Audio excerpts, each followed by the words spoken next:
Приветствую вас, дорогие гости и подписчики нашего канала.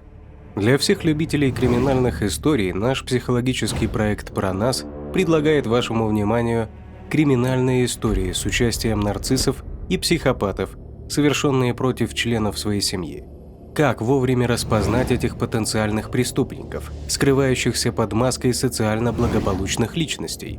Чтобы не стать жертвой этих смертельно опасных людей, мы рассказываем на нашем основном канале «Про нас», ссылку на который я дам внизу под этим видео.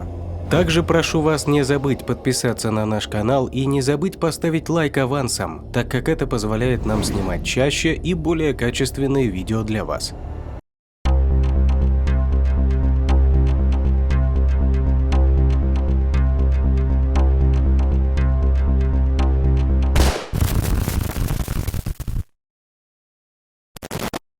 Сания Хан, дочь пакистанских иммигрантов, начала свою карьеру в качестве социального работника и защитника интересов малообеспеченных семей. Ее родным городом был Чаттануга, штат Теннесси, где она окончила школу искусств и наук Чаттануги. Она также окончила университет в Теннесси по двум специальностям – психология и женские исследования. Позже она работала стюардессой, параллельно развивая карьеру фотографа. «Моя жизнь по-настоящему началась в тот день, когда я купила свою первую зеркальную камеру», – писала Хан на своем сайте. «Иногда, когда мне грустно, я думаю о том, как я в юности гордилась бы той женщиной, которой я стала», – делилась с подписчиками в своем блоге Хан. «Я следовала мечте и стала фотографом. Я стала самым уверенным в себе человеком, чем когда-либо, и предпочла себя любому мужчине». Сания была душой компании. «Она была тем человеком, который снял бы с себя последнюю рубашку для вас», – сказал 31-летний Мехру Шейх. «Даже когда в ее жизни были действительно трудные времена, она первая звонила тебе и спрашивала, как проходит твой день». В одной из соцсетей, где она впервые создала публичную страницу, она описала свою страсть к фотографии биографической строкой, которая гласила: «Я помогаю людям влюбиться в себя и друг в друга перед камерой». Сания фотографировала свадьбы, фотосессии беременных, детские праздники и другие важные события, часто для высокооплачиваемых клиентов, но также и для многих своих друзей. Тем временем она искала такой же радости в своей жизни. Встречаясь с Рахилом Ахмадом около 5 лет, она вышла за него замуж в июне 2021 года, и они вместе переехали в Чикаго. «У них была потрясающая, большая и пышная пакистанская свадьба», рассказал BBC друг детства Сании, но брак был построен на лжи и манипуляциях. Ахмад был человеком, который казался агрессивным и пугающим. Друзья Сании также рассказывали BBC, что у Ахмада были давние проблемы с психическим здоровьем, и что несовместимость Сании и Ахмада поначалу была не так заметна, потому что до того, как они поженились, у них были отношения на расстоянии. Не прошло и года, как Сания захотела расторгнуть брак. «Он следил за тем, что она носит», рассказала одна из ее ближайших подруг, Габриэла Бардо. «Он настороженно относился к тому, с кем она общалась и как она себя вела». В декабре Сания жаловалась подруге, что чувствует себя в опасности. По словам друзей, некий декабрьский эпизод убедил девушку, которая до этого держала подробности своих отношений в тайне, рассказать о своем несчастливом браке. Сания обсуждала трудности в ее браке, рассказывая друзьям, что ее муж не спал и часто вел себя странно, что он отклонял ее просьбы обратиться за помощью или пойти на терапию, и что она чувствовала, что его проблемы с психическим здоровьем становятся ее бременем. Позже стало известно, что это был за декабрьский эпизод. Оказалось, что Ахмад пытался совершить суицид и пытался вытолкнуть Санию вместе с собой из окна. Благодаря вмешательству полиции Ахмад тогда был доставлен в психиатрическую больницу. Несмотря на это, и семья Хан, и семья ее мужа одобряли брак, даже умоляли не разводиться. «Члены моей семьи сказали мне, что если я уйду от мужа, то позволю шайтану победить, что я одеваюсь как проститутка, и если я вернусь в свой город, они убьют себя», – делилась Сания с друзьями. Будучи ребенком, воспитанным разведенными родителями, Сания признавалась, что она воочию стала свидетельницей стигмы, которую некоторые южноазиатские общины налагают на женщин, расторгающих брак. В декабре 2021 года Сания решила с мужем разойтись. При поддержке своих друзей она все-таки подала на развод и добилась слушания дела, чтобы завершить разрыв. Их официальный развод был оформлен в мае 2022 года. Снова свободная, менее чем через год брака, Сания начала жить так, как хотела. На одном из ее TikTok-каналов видно, как она с гордостью демонстрирует свою первую татуировку. На другом ее аккаунте есть фотография, на которой Сания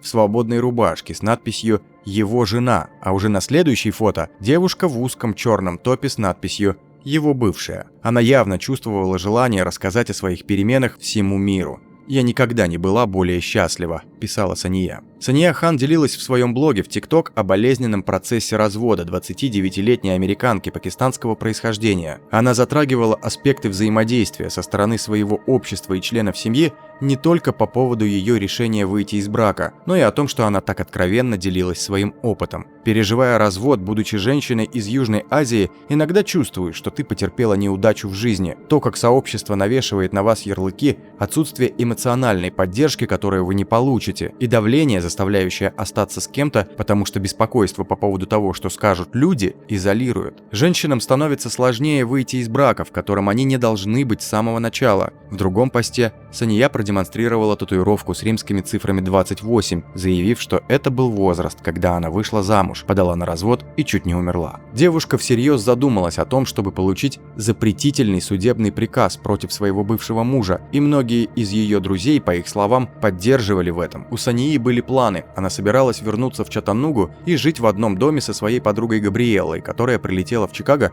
чтобы помочь Сание собрать вещи. Ее сумки были упакованы. Сания была готова стать свободной. Однако ее мечтам сбыться было не суждено. Бывший муж Сании, Рахил Ахмад, преодолел более 700 миль до ее дома в Чикаго. Этот путь занял у него более 11 часов. В это время обеспокоенные родственники Ахмада связались с полицией и сообщили о его пропаже. Полиция Чикаго отправилась в квартиру Сании Хан. Офицеры прибыли в здание в квартале 200 на улице Ист-Огайо около 16:30 18 июля 2022 года. Они постучали в дверь, а затем услышали одиночный выстрел, за которым последовали звуки стонущего от боли мужчины. Когда они попали внутрь, то обнаружили Санию уже мертвой возле двери с огнестрельным ранением в затылок и уже засохшей кровью на лице. Ахмада нашли в спальне, также с выстрелом в голову. В руках у него был 9-миллиметровый пистолет Глок, а рядом была найдена предсмертная записка. Ахмад был доставлен в больницу, где позже была констатирована его смерть. Судмедэксперт округа Кук признал смерть Сании убийством, а смерть Ахмада – самоубийством. Полиция заявляла, что Ахмад переживал развод, находился в депрессии и отправился в Чикаго, чтобы спасти брак. Подруга Сании, Габриэла, рассказывала, что Ахмад не пытался спасти брак. «Он пошел туда с пистолетом не просто так», – сказала она. «Он знал, что я приеду. Мои и ее социальные сети полностью открыты для общественности. Это была его последняя возможность, и он ею воспользовался». Новость о смерти Сании вызвала дискуссию среди выходцев из Южной Азии в США о том, как их общины часто стигматизируют выход из брака и насколько такой подход опасен. В южноазиатских общинах существует концепция сохранения лица и семейной чести, а не позора семьи. Эти вещи имеют приоритет над безопасностью человека, говорит Нихак Гил, исполнительный директор Апнагар, чикагской правозащитной организации, которая специализируется на гендерном насилии, особенно в общинах Южной Азии в США. Доктор Самая Муштак, психиатр из Техаса, у которой много клиентов из Южной Азии, которая столкнулась с сопротивлением со стороны своего сообщества после собственного развода, говорит, что смерть Сании тяготит ее с тех пор, как она прочитала об этом. По ее словам, в культурах Южной Азии часто существует тенденция просто терпеть несчастливые браки. Существует культурно насыщенная идея о том, что брак должен быть вершиной следующего этапа жизни, поэтому уход рассматривается как отказ от обязательств. Но развод часто является естественным и более здоровым финалом для неблагополучных браков, добавляет она. Это действительно начало свободы, психологической безопасности и возможностей. Это не безнадежное, печальное и катастрофическое событие. Развод также осложняется тем, насколько патриархальными могут быть культуры Южной Азии, добавляет Муштак. Часть вопроса – воспитание сыновей. Их считают настолько желанными и настолько неспособными поступать правильно, что они не учатся ответственности и последствиям. Близким друзьям Сания навсегда запомнится как мощный источник вдохновения и позитива. Она была ярким солнечным светом. Она веселила меня, говорила одна из ее лучших подруг. Смерть Сании потрясла друзей и ее подписчиков, а также других женщин из Южной Азии, которые говорят, что чувствовали такое же давление, заставляющее оставаться в нездоровых отношениях ради приличия. Она думала, что 29-й год ее жизни будет ее годом, и что это будет начало новой истории. Она была так взволнована, сказала подруга по университету. К моменту трагедии у Сании было 20 тысяч подписчиков в ТикТок. Многие женщины Южной Азии использовали использовали ее блог, чтобы поделиться своими историями о домашнем насилии. Одной из них была 35-летняя Бисма Парвез, американская мусульманка пакистанского происхождения. «Я помню, после первого ее видео, которое я увидела, я просто молилась за нее», — сказала она. Женщинам в таких ситуациях советуют иметь сабр, терпение по-арабски, а в случае токсичных отношений терпение не выход. Она оплакивала смерть Сании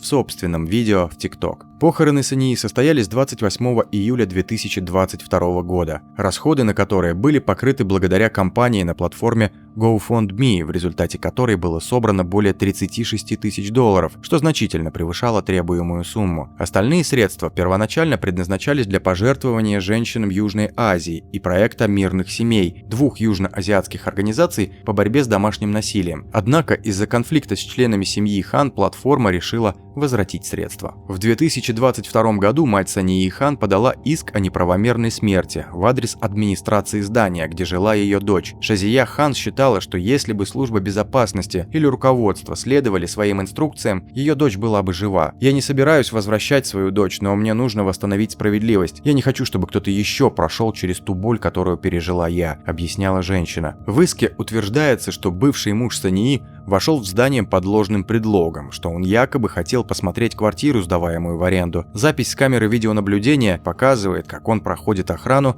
не предъявляя документов, и входит в охраняемую зону. У Рахила Ахмада был рюкзак, в котором он пронес пистолет, утверждали адвокаты, а также чехол для одежды со свадебным платьем Сании внутри. Согласно иску, Ахмад осмотрел 2 квартиры, затем ему разрешили подняться на 28 этаж, чтобы навестить друзей без сопровождения. Мы полагаем, что он получил доступ в квартиру Сании, выбив дверь ногой, о чем говорила травма на ее лице. Сания сделала все, что могла, предупредив охрану о том, что Ахмед представляет собой угрозу, заявлял адвокат Галлахер. Она почувствовала угрозу. Доверие, которое она им оказала, было подорвано, и в результате она мертва. В иске требовалось возмещение ущерба на сумму более 50 тысяч долларов. Друзья, пишите, что вы думаете о несправедливой гибели молодой и полной надежд на будущее Сании Хан. Как вы оцениваете реакцию общества и родителей девушки на эту историю? Делитесь вашим мнением об этом деле в комментариях.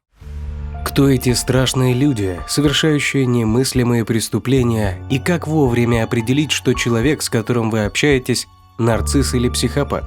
Как сохранить себе жизнь, когда вам стало понятно, что вы находитесь рядом с такой патологической личностью? Смотрите информацию на нашем основном канале, ссылка на который стоит под этим видео. Прошу вас не забыть поставить лайк за нашу работу и подписаться на наш канал, чтобы не пропустить новые истории о чудовищных преступлениях, совершенных нарциссами и психопатами. Подписывайтесь также на наш телеграм-канал, ссылка на который указана ниже. Там мы ежедневно публикуем информацию о новых преступлениях психопатов. Если есть интерес к резонансным преступлениям известных людей и звезд шоу-бизнеса, подписывайтесь на наш второй канал, ссылка на который будет указана ниже.